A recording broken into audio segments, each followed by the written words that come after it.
Hi guys, welcome back. So today we are going to be talking about Figma and I'll provide you guys a brief explanation on what the platform is and what you can use the platform for. So starting off, what is Figma?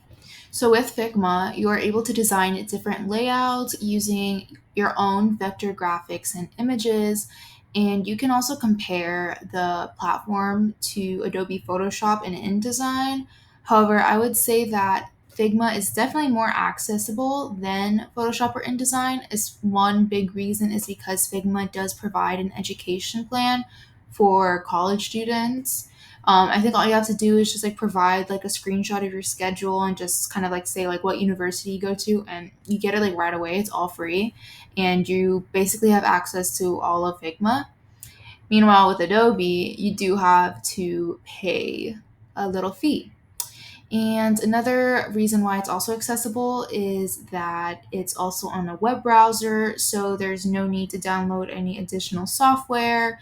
And also with the web browser, it also makes it very easy to collaborate with others, especially let's say you're using a Mac and they're using a PC. Doesn't really matter because you're on a web browser, so that's amazing.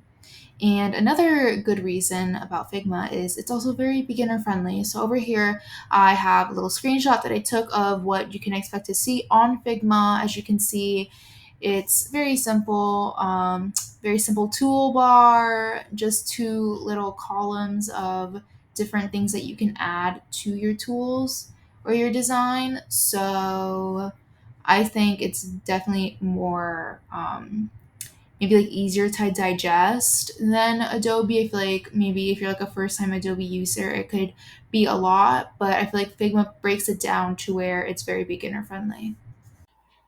Okay, now we'll kind of get into what Figma is good to use for. So, Figma is great to create prototypes, especially prototypes of websites and apps. So, we'll just get into a brief description. What is a prototype? Prototypes is a draft of a design that is developed to the point that users are able to test it and provide feedback.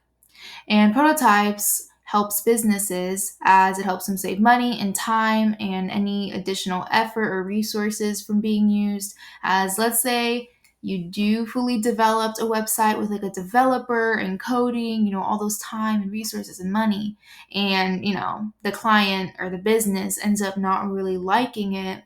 It's kind of a waste. So that's why it's always good to create a prototype of possibly like a design or like the function and features that you want of a website or app, just to prevent all the extra hassle. And Figma is great for that. So with Figma, you are able to create multiple screens. And with that, you can kind of test out what a user flow would look like. User flow being kind of like what a user has to go through, like to kind of get through different areas of the app or the website. And then buttons and screens can also be interactive using Figma.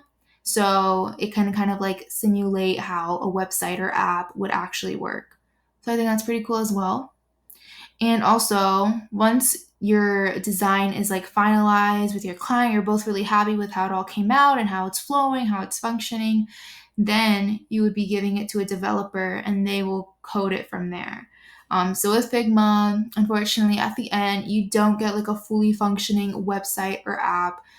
You would still need like a developer to develop it. So it's just kind of like a good place to kind of like start brainstorming or coming up with an idea of how you would want your finalized app or website to kind of function. Okay, and here is kind of like a brief example of what you can expect to create on Figma. So here is a prototype of an app, and kind of as I was like saying earlier, with kind of like simulating an app and having the buttons and screens kind of work. So like let's say you were to like click on like that login button, it would take you to that next page where you can see all those other buttons, and each button on like the bottom row would take you to those other kind of screens. So I think it's really cool, especially if you have like a project that you want to kind of like develop more and bring to life more. This platform is really great for that. And it's also very great for UX and UI designers. So if you are interested in kind of like moving more into that field, this is also great to kind of like learn and explore with. And with that, that concludes our brief explanation on what Figma is and what you can use it for. I hope this kind of helped you decide whether or not you want to move forward with using the platform. I think it's great. In our next video, I'll be kind of doing a quick demonstration of how to create a prototype app and website. And then in our future videos, I'll also talk a little bit more about other things that you can do with Figma that wasn't discussed in this video. So I hope you guys enjoy, and make sure to leave a comment down below if you have any questions. Bye!